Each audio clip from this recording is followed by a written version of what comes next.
I was talking to my Facebook group people last night, and I'm super excited because I have decided to order a Tushy bidet attachment for my toilet. And since we talk about this sort of thing in my channel, I figured why not bring it to you guys. Bidet use is sort of a mystery in the United States of America, and that's because most Americans don't use bidets, and there are historical and cultural reasons for that. Historical reasons fascinate me, so I'm going to open this video really with talking about why Americans don't use bidets. This video is going to be the first of, I think, a series of 2 about bidets, because when my Tushy gets here, I'm going to do an unboxing and I'm going to show you how it sets up on the toilet or everything. And if there's ever anything negative or I feel like a warning needs to be made about the Tushy brand, I will probably come back and do a review later. But this first video is just about bidet use in general. So this is like a let's talk about bidets for Americans who've never seen one or used one or heard of one. So let's get into it. This is why Americans don't use bidets. For those who may not be familiar, a bidet is a French invention, of course from the name, that's pretty obvious, but it is a French invention, and at its basic core definition, it is a bowl of water that is used to clean after urinating and defecating. So it's water you use to clean yourself up after you go to the bathroom. And the bidet is in common use and has been for centuries in many parts of the world. However, the United States has never really embraced the bidet. And the first reason for that was because it is a French invention. It was prejudice against the French in the 17th and 18th century. The original 13 colonies that became the first 13 states in the United States of America, they were British people and they considered themselves Englishmen, and they didn't much like the French. As you know, Great Britain and France had a very contentious history. They were very hostile back and forth with one another, and they had on-again and off-again periods, but mostly off-again. And during the founding, England and France were at each other's throats again. Now, because most of the people who were about to become Americans in the late 1700s were anti-French, they were still predisposed not to like a bidet. However, the French came in and literally saved the day during the American Revolution, our quest for independence from Great Britain. Without France, that really would not have gone down. So it's kind of interesting. We took on French food and French fashion, and there was a very Francophile craze in the United States back in those early post-revolution days. However, the bidet never took on. And the reasons for that are also historical and cultural. So even though Americans reformed their attitudes about the French and all things of France, the bidet still didn't become popular. In fact, it's always been pretty rare in the United States. And that really comes from a cultural background, because early Americans were not just Englishmen. They were very, very deeply conservative Christian, and they were of a kind of a radical fringe sect of Christianity. They were, in fact, most Calvinists thought that the American version of Calvinism that was really predominant in the early years, the people who basically built the foundation for how our society works, they were very, very religious, and they were very, very conservative, and they were some of the most religiously conservative people on the planet at that time. And their ideas about how we talk about genitals and how we relate to our genitals is really key in why the bidet didn't take off. As I mentioned previously, originally the bidet was just a bowl of water that you would walk over to after you're done getting your business done, and you would splash yourself kind of in this way with the water to clean off anything that you'd gotten on yourself during the evacuation process. However, in America, people felt funny about getting that close to their genitals with their hands. That was very close to sin, y'all. You can't make this stuff up, can you? It's just, no, it's actually the reason why our toileting standards and our society's views of how you handle toileting, as well as sex and dating and courting and anything else that had to do with men and women getting into situations where genitals might be activated, and any self-activation of your genitals was just no. So the bidet had a lot of tie-ins with that because you would have to confront that manually, and that was not okay. Now, as time progressed and people loosened up and you get into more modern eras of history in the United States, we had even more interactions with bidets in other places. And so a key reason why bidets didn't kind of move in and take over with the rest of the modern world is because of all of those wars we fought in Europe in the 20th century. During World War I and World War II, which encompassed the first half of the 20th century, American exposure to European practices and social norms was pretty limited. And as we all know, whether we like it or not, there were a lot of American soldiers getting involved with prostitutes in Europe during both of those wars.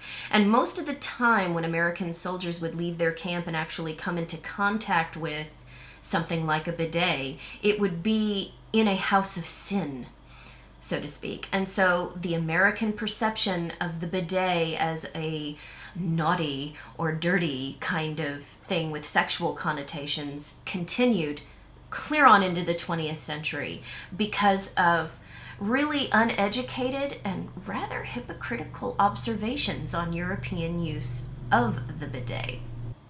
America's conservatism regarding anything that comes into contact with our precious genitals didn't end after the Second World War.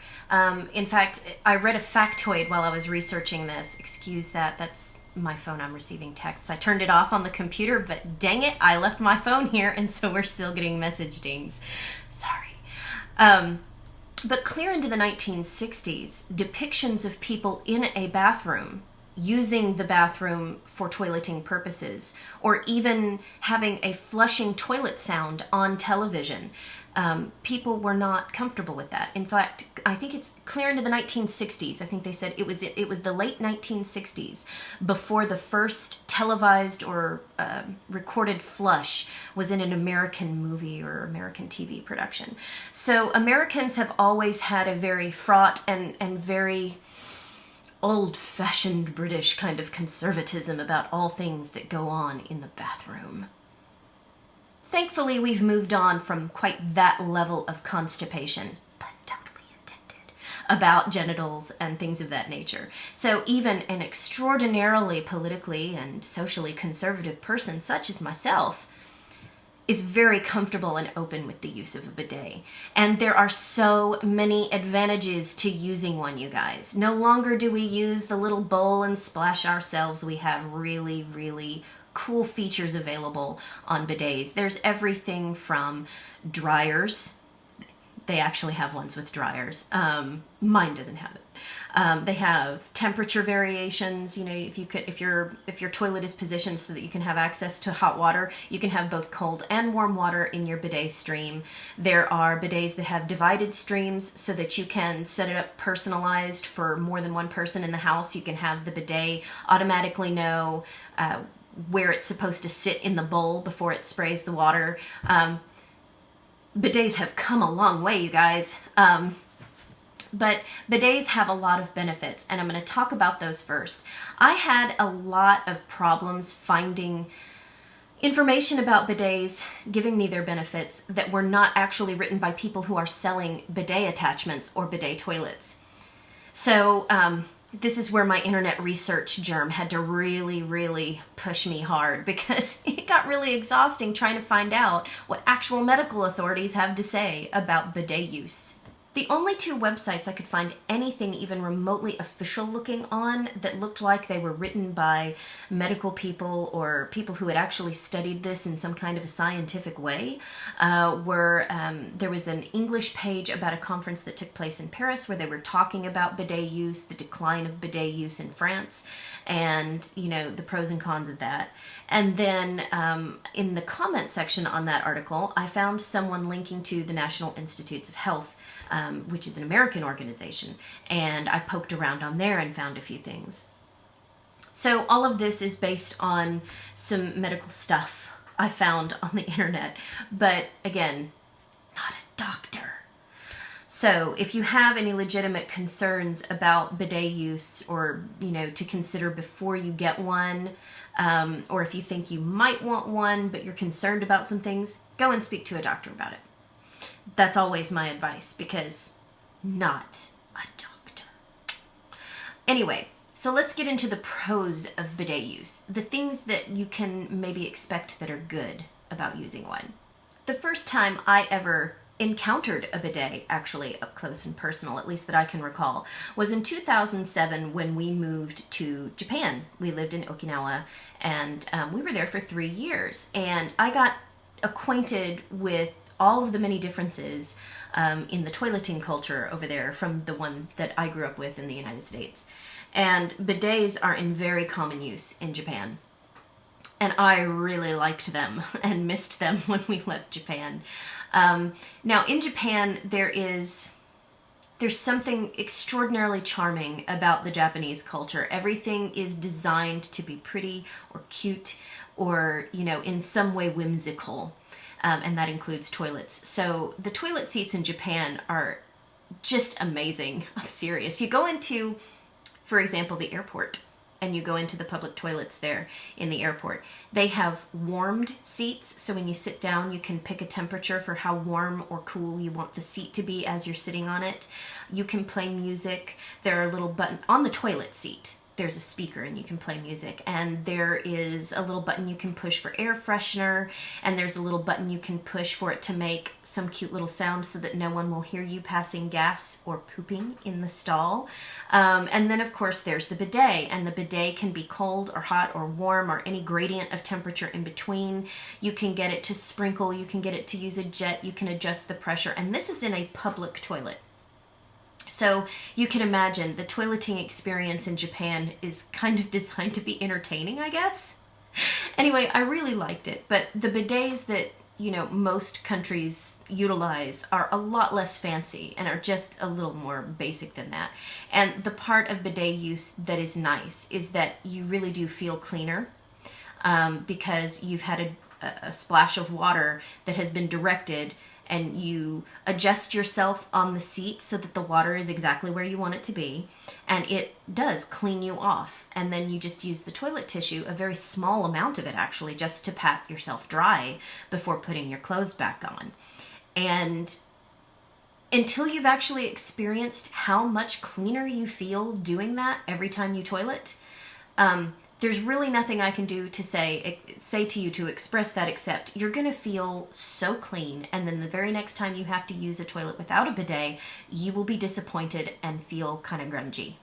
Other than the sensation of just feeling cleaner with a bidet, there are some actual demonstrated medical benefits to bidet use. Excuse me, I have to pull myself closer because I got too far away.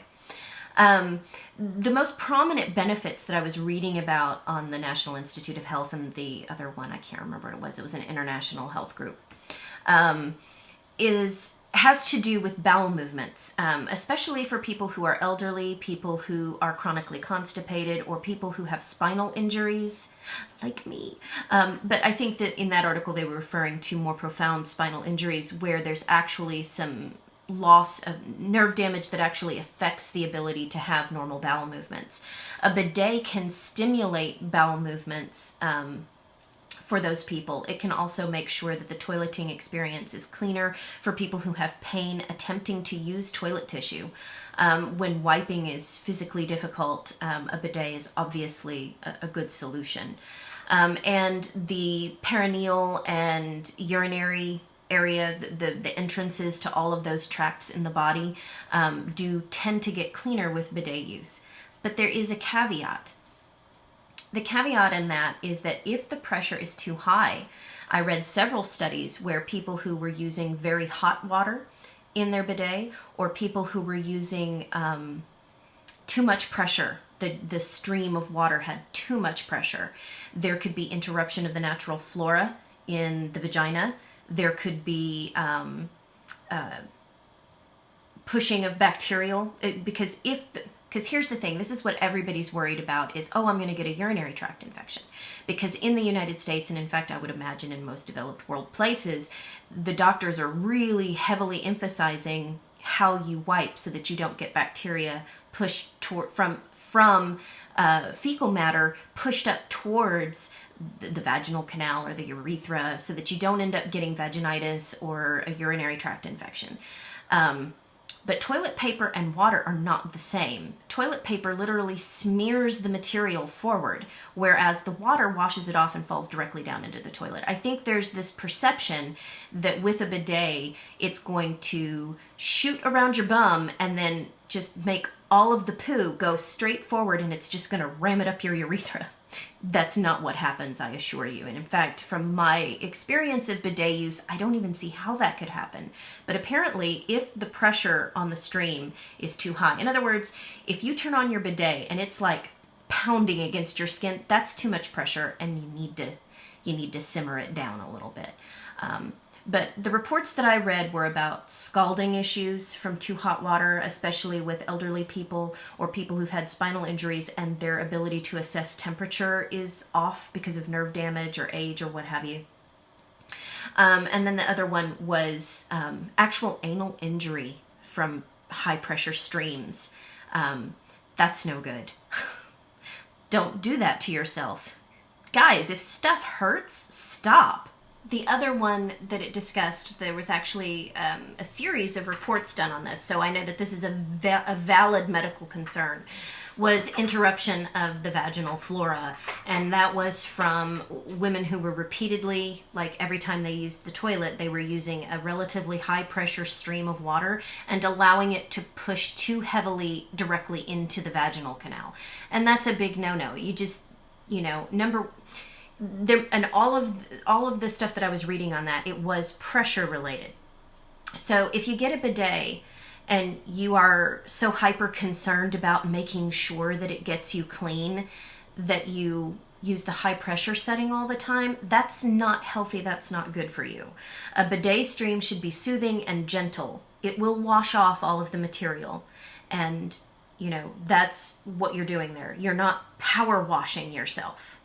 Okay, and remember that if you were to get fecal matter on any part of your body other than the place where it came from, you wouldn't just wipe it off with a dry towel. You would use soap and water to clean it, yes? Okay, the bidet just gets you a step closer to that. But again, you don't go to the car wash and use a high pressure washer to get it off of your hand or your arm or whatever else, right? No, you just use a gentle stream of water and you wash your hands. Now, no, you're not using soap with a bidet. You're just using water and then you're patting yourself dry. But that's fine. The body is fully equipped to keep that area clean as long as you're not abusing it. Does that make sense? So, no super high pressure bidets, no super hot water bidets. Do not attempt to direct the flow directly up your vaginal canal on a regular basis or directly into your anus unless directed to do so by a doctor. It is for washing you off, not jet cleaning you out. Does that make sense? And the final thing I wanted to talk about is urinary tract infections. The big concern with Americans that I've seen, because I read a lot of social media stuff about bidets because there was page after page after page of it.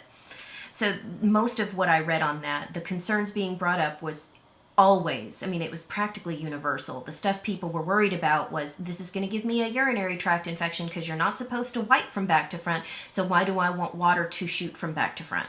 Okay, first of all, the water doesn't shoot from back to front. It shoots directly up, and you either set it on your back side or you set it on your front side.